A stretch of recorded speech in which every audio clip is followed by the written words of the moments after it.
Halo keluarga Indonesia, apa kabar? Senang sekali saya Astia Dika bisa kembali menemani Anda di acara Kumpul Keluarga. Keluarga Indonesia, kalau kita bicara tentang kelebihan, pasti ada kekurangan. Dalam hidup itu pasti selalu ada gitu ya. Kita kayaknya nggak perlu banyak effort deh untuk menerima kelebihan atau menerima apa yang jadi satu hal yang positif dalam diri kita. Tapi saat kita harus menghadapi sisi negatif yang kita punya atau kelemahan atau bahkan berujung pada kegagalan atau kekalahan, ini satu hal yang paling sulit untuk kita terima. Apalagi kalau ini mungkin bisa aja dialami oleh anak kita. Nah, ini yang kita akan bahas bersama psikolog kita, bagaimana ya mengajarkan anak untuk bisa menerima kelemahan ataupun kekalahan. Langsung kita sapa, ada psikolog kita, ada Mbak Ayu Sutomo. Halo Mbak Ayu. Hai. Apa kabar? Baik, alhamdulillah. Dika apa kabar? Aku baik. Cantik banget sih Mbak Ayu hari ini. Terima kasih, Dika juga. Thank you Mbak Ayu.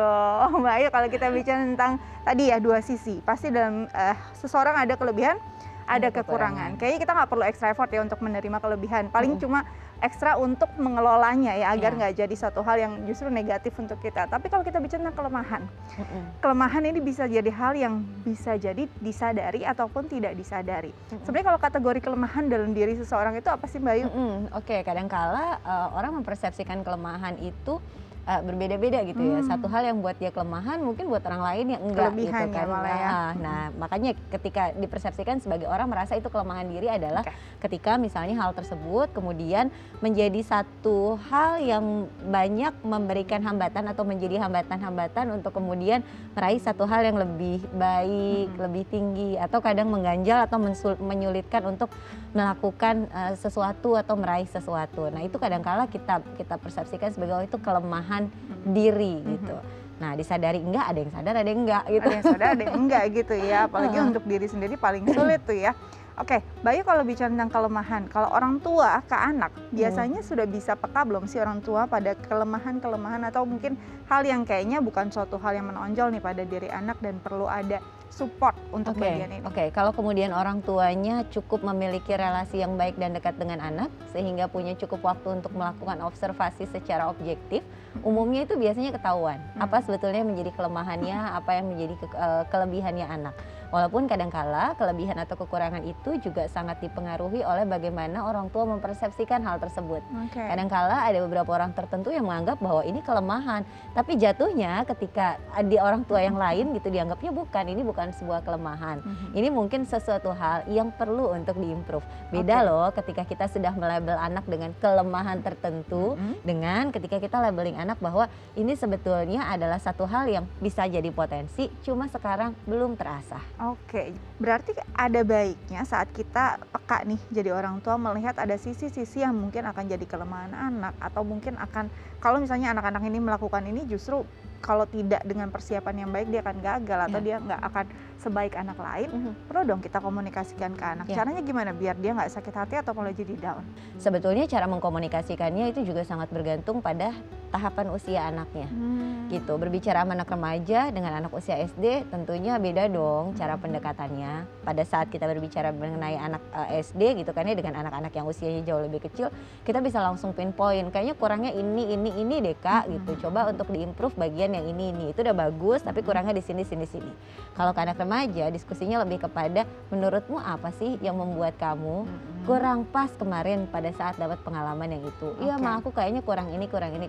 Oh gitu ya gitu. Memang sejauh mana usaha yang sudah dilakukan, apa-apa yang mungkin bisa kamu improve untuk hal tersebut. Oh Mama juga setuju ya kalau ini kita tingkatin hasilnya bisa lebih bagus. Beda stylenya tentunya pada saat mengkomunikasikannya gitu.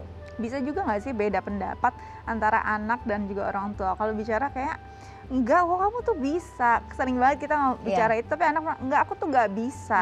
Gimana nih kalau kondisinya kayak itu gitu? sebenarnya another perilaku menantang gitu. Ketika anak merasa sulit untuk mencapai sesuatu, dia udah takut duluan gitu dengan kegagalan tersebut gitu. Nah, kalau berhadapan pada situasi seperti itu, sebaiknya yang dicari adalah kan selalu ada beliefs behind behavior. Jadi selalu ada keyakinan tertentu yang membentuk seseorang pada akhirnya berperilaku seperti itu.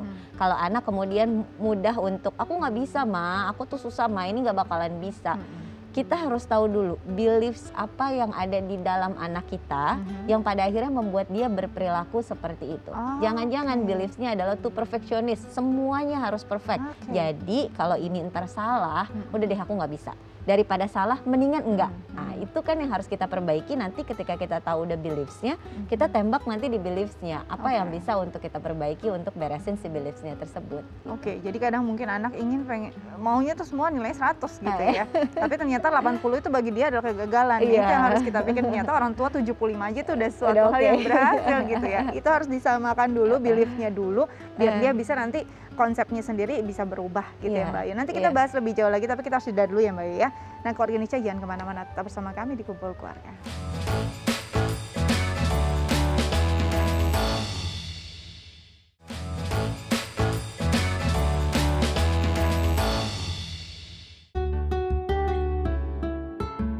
Ya, Keluarga Indonesia kembali lagi di Kumpul Keluarga, masih membahas tentang bagaimana mengajarkan anak menghadapi kegagalan ataupun kelemahan. Kita akan bicara ini dengan narasumber kita, ada Ibu Dina dan juga Atta.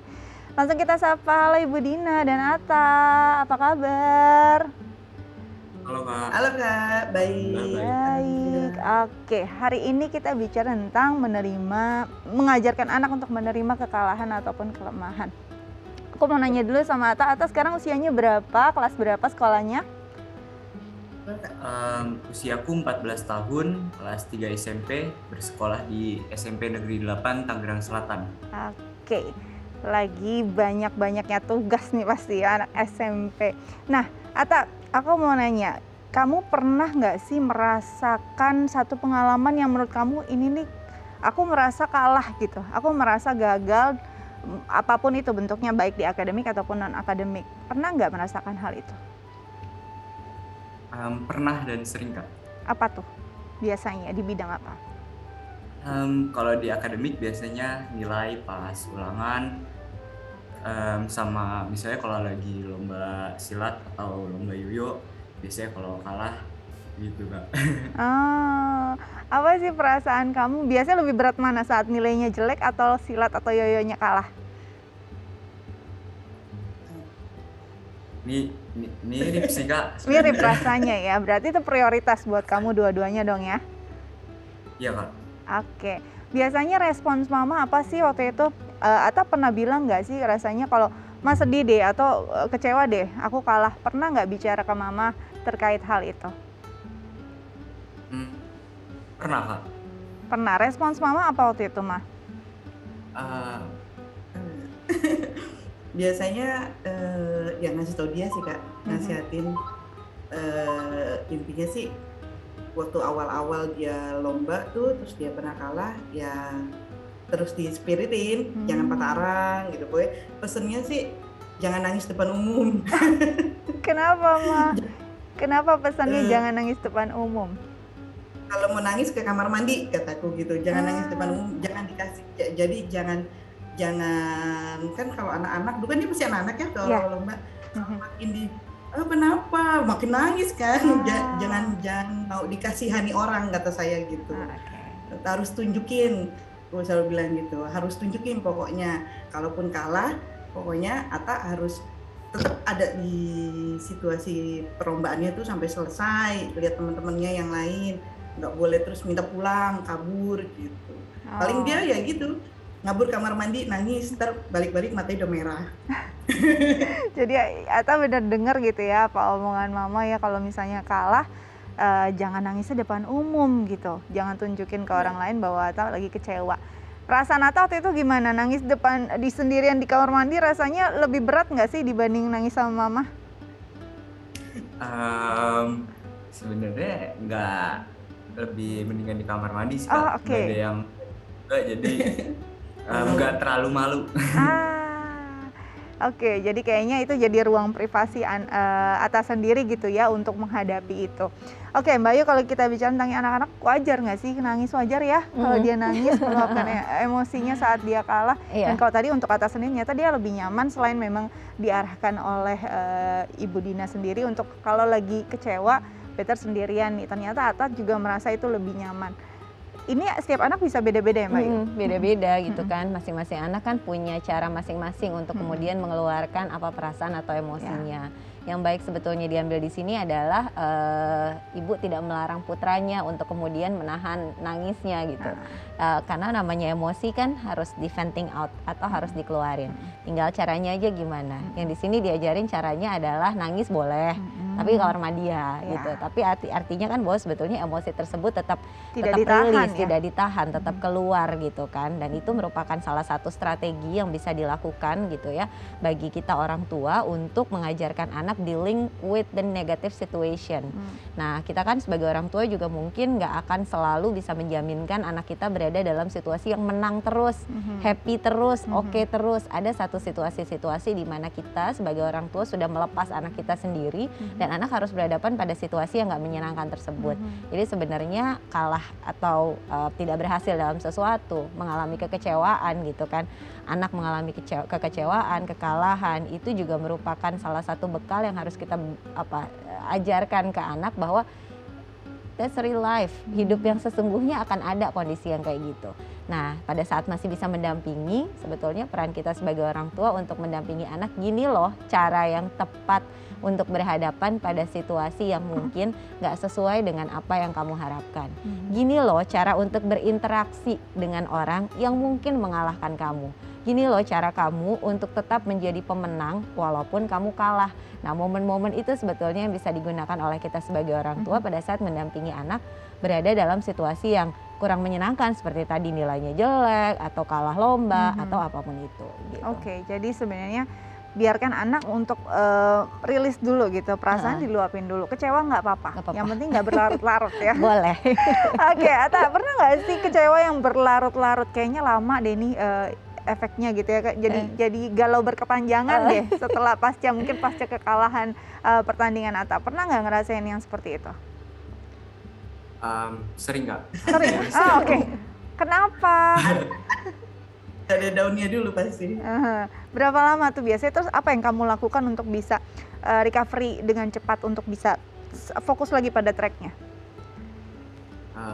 Biasanya sih mungkin sehari sampai 3 hari ya Kak.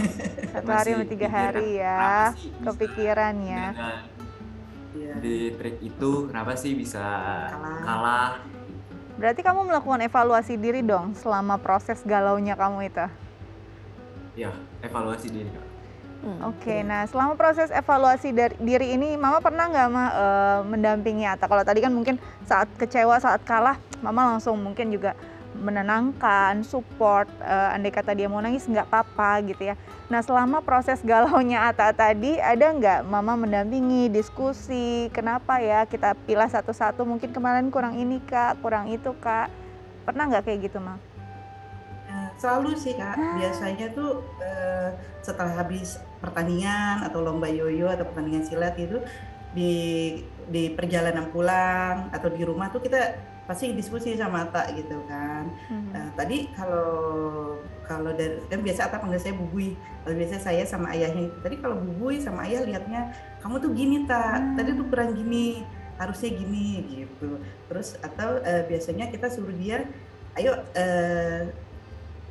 WhatsApp atau misalnya kamu ngobrol deh sama tadi pelatih kamu atau sama seniornya kalau di yoyo, tanya Kak, tadi aku kalah, kurangnya aku apa ya gitu.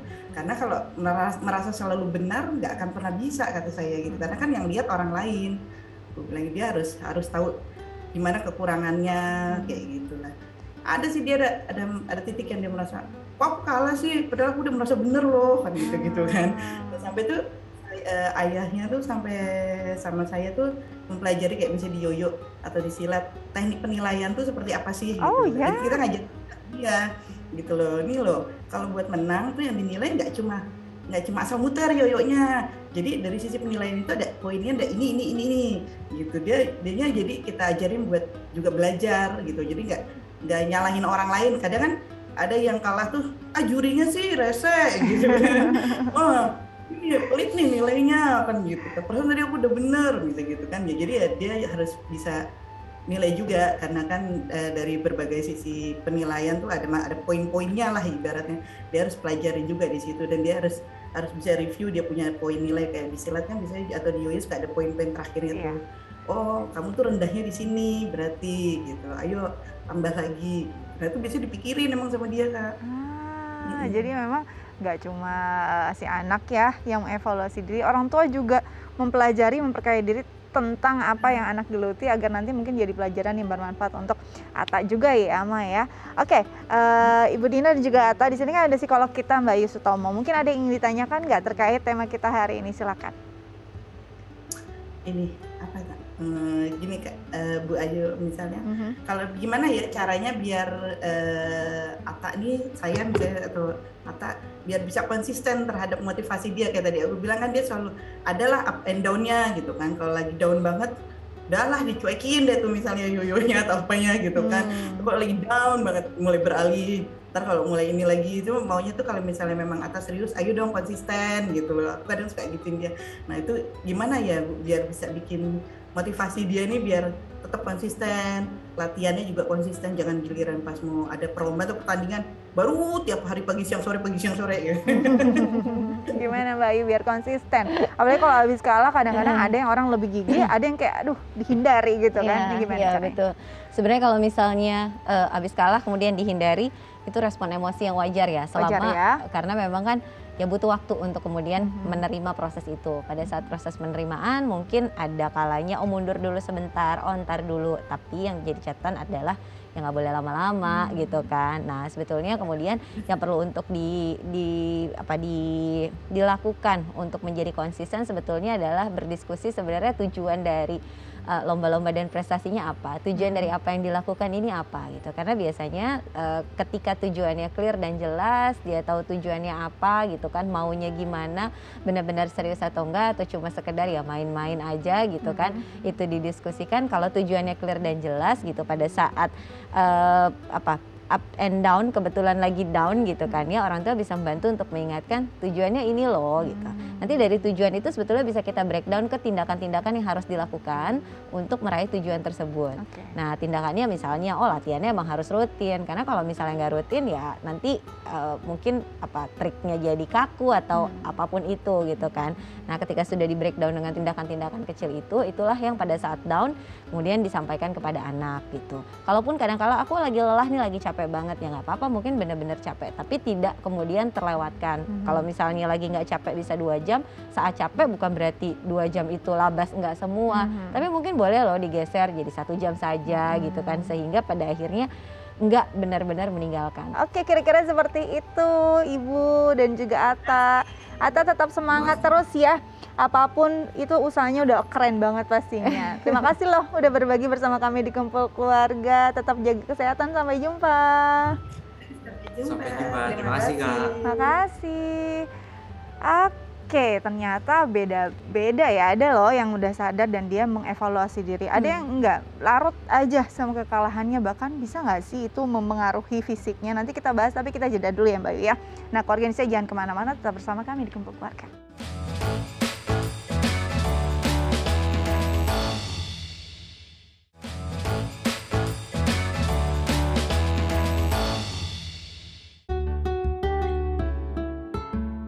Ya, keluarga Indonesia kembali lagi di Kumpul Keluarga, masih membahas mengajarkan anak menerima kekalahan. Mbak Ayu, kalau tadi kan kita di segmen sebelumnya Ata bisa mengevaluasi diri ya saat kalah. Ada sih saat-saatnya dia galau 1 hari sampai 3 hari, kayaknya enggan gitu untuk bersentuhan dengan apa yang dia geluti tadi, dan dia punya pengalaman yang kurang baik. Nah, banyak juga orang yang akhirnya stop di saat dia udah kayaknya nggak tahu lagi harus berprestasi di bidang ini, caranya gimana, kok saya kalah terus.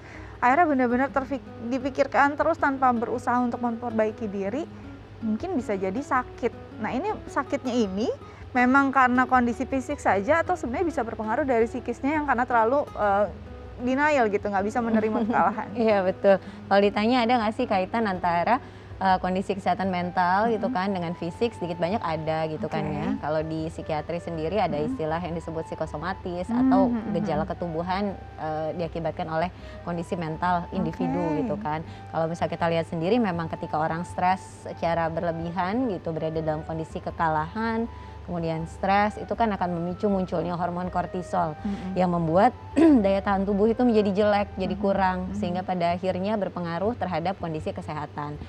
Mungkin nggak kayak gitu ya, mungkin banget gitu. Itu untuk terjadi ya bisa-bisa saja itu kejadian seperti itu. Nah, untuk anak-anak yang sebenarnya bukan kalah dalam arti kata kalah memang dalam pertandingan sesungguhnya, kalah karena memang dia mungkin kurang menonjol dari anak lain yang punya bakat yang sama. Ini bagaimana Mbak Ayu?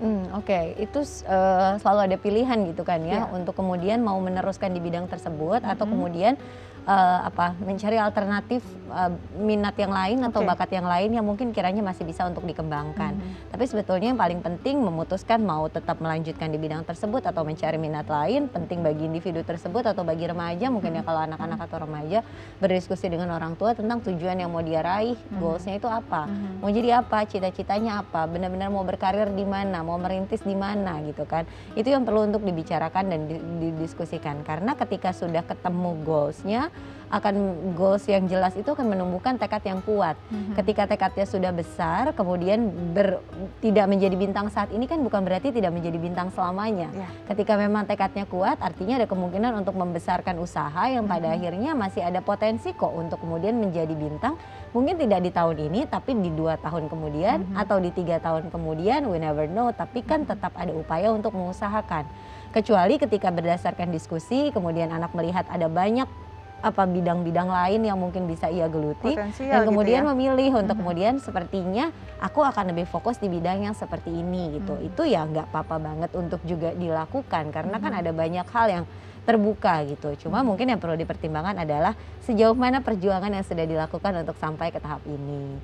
Pengorbanan-pengorbanan apa yang sudah dilakukan. Betul memang mau berhenti. Apa yang membuatmu berhenti? Apa yang membuatmu merasa bahwa ini adalah titik terendah gitu kan? Apakah itu benar-benar titik terendahmu atau mungkin ada hal yang kamu pikir sehingga membuat kamu merasa bahwa ini adalah titik terendah saya, seperti itu.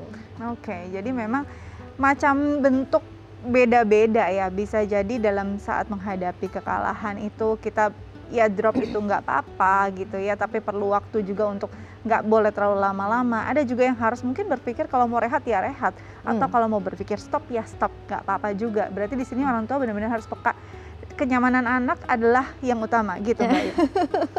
Karena kan endingnya memang seperti itu gitu kan, kita berusaha untuk membuat anak nyaman dengan apa yang dijalaninya, tapi juga bukan berarti kebablasan gitu. Oh yang nyamannya anak karena ya udah mau berhenti aja gitu, kemudian ya udah dilepas begitu saja gitu. Tetap sebagai orang tua kita juga punya peranan untuk memberikan istilahnya insight dan review kepada anak, yakin nih mau berhenti gitu, yakin nih hanya dengan sedikit ada permasalahan seperti ini kemudian mundur. Yuk coba apa yang bisa dilakukan. Dan di situ kan kita juga mainkan peran sebagai orang tua. Oke, jadi di situ peran orang tua sebenarnya ya. Oke Mbak Ayu, terima kasih banyak loh sudah berbagi bersama kami di Kumpul Keluarga. Sukses terus ya Mbak Ayu ya.